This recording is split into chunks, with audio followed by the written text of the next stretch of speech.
Welcome back to the course Spring Boot. This is lecture 7, Designing Web API.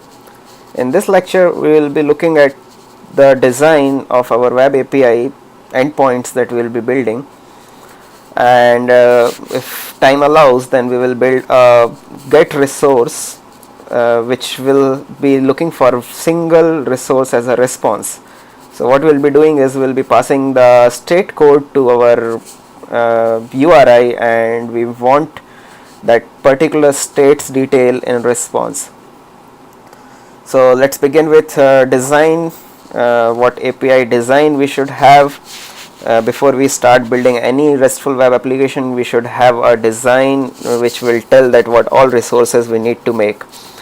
So in this project, during this series, we will be building a API to get states and cities within that state. So we will be building a get/states response, which will give a list of all the states that we have already built, but we will later link it to the database so that we make sure that data is coming from the database, not the hard coded that we have built on our project. The next thing we will be looking at is passing a ID to a state. So for example, here we will pass a state/Georgia. So we want the details of the Georgia state in response. It will be again a get request. We will be building a post request to the states, which will create a new state to our list. We will add it through the postman that we will be using to post a request to our resource. And we will be building a put request on state. On the basis of ID, we will update the name of state, or we will update the data. Basically, we'll be doing the same for cities as well. And then we will be building a resource which is state/ID. Again, it is a state code that we will be passing, and we want to delete that state from our list. So these are the resources that we're gonna build for states, and we will be building the same for the cities later on, and we will see how we can map the cities to states. Each state has several cities, so we'll be building the get request for states/ID/cities to get all the cities in that particular state.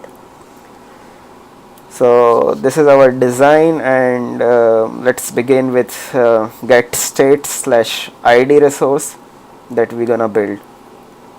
So what we need, as I have earlier told, that we need to build a controller whenever we make a new URI request. So this is the URI that is gonna give the list of all states to us, and what we want to build is we want to build something like this. So if we will pass the state code, then we should be getting back one particular state out of this list as a response. So let's begin with this. This is our URI, and we need to write one method that is gonna be associated with this URI, and controller is gonna execute this method. We don't want list in here, we want to return a state object. So let's name it get state, and we need to pass a ID. So basically a string of, I'll just name it state code, or let's name it ID so that I can give you the other example of naming your path variables. So ideally what we are doing here is we are expecting a state object as a response out of this method, and we will define this method again in a state service. So let's return state service dot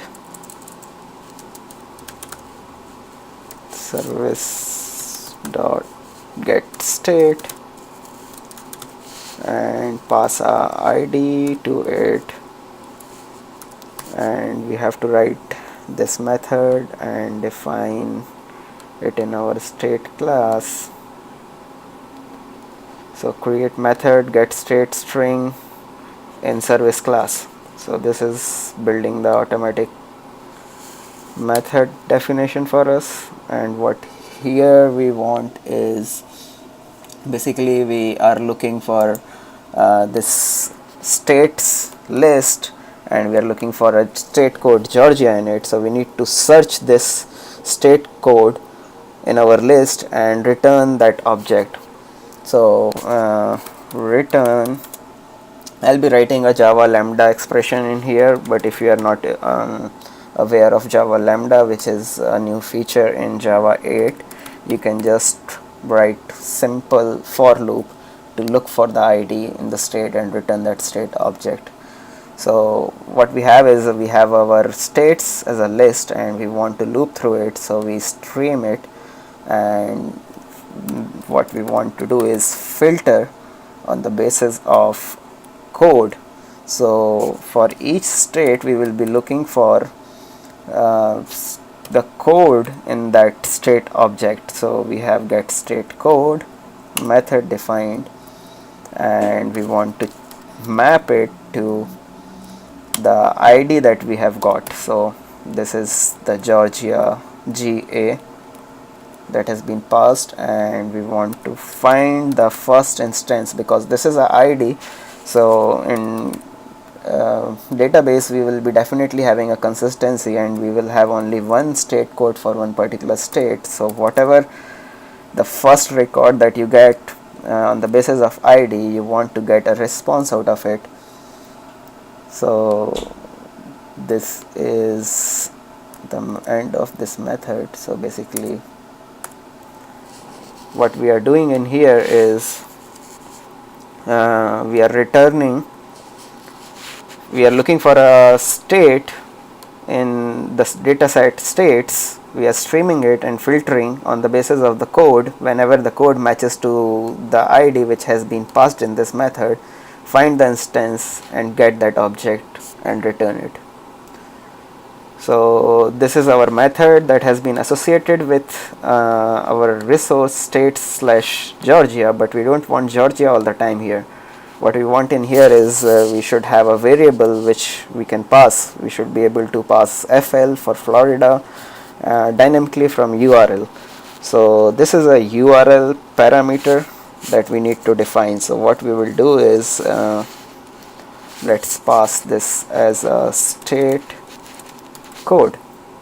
So this is our state code. It can be GA, it can be FL, it can be any dynamic value, and we need to pass this variable as a ID in this method. So this method should also know that I need to pick this variable from the URL. So for that we do have a annotation that we're gonna use, which is called path variable.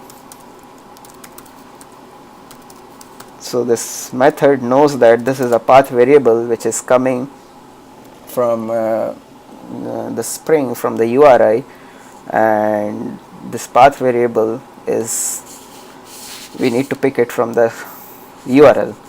But how you will get to know that the state code is ID? So if you just name it state code, it will work fine. But if you don't want to give the state code as a name, let's resolve this first. We need to import this, and this is the ID that we have changed to state code. So here you go. There's spelling mistake in here, that's why. So we have a get state method which is defined in our service class, and is taking again a state code. That's the problem. So we are passing a state code, we are giving the name of this URL parameter as a state code, then there is no problem in here. But what if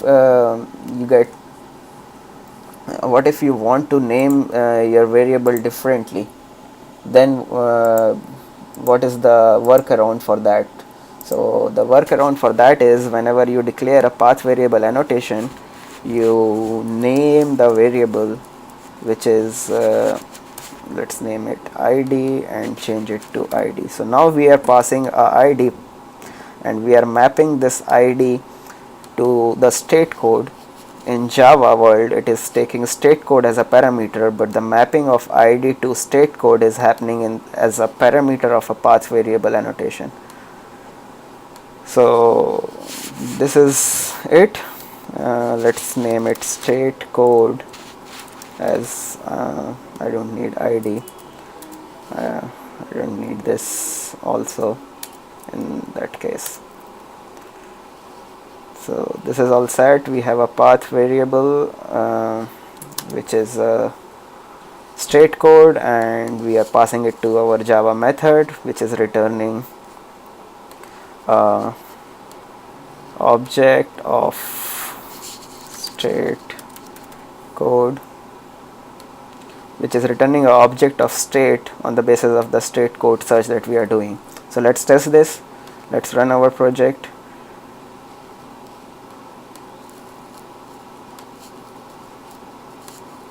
And go to our URL. Right now we are getting so we do have two resources in our project. First one is states. So if you're gonna hit the states, you're gonna get the list of all states. But now if you want a single resource on the basis of the code, you have to pass the state code, and when you hit this URL, I just want this one object as a response, and these two will not come in here. So let's try this. Here we go. And what if I'll change it to Florida? I will be getting a response of Florida state. So this is it, guys. We have built a single resource for getting all the states. We have built another resource to get a state on the basis of id, and again it is a get request. So in next lecture we will be looking at put, post and delete requests that we will be building for our state resource. So see you guys.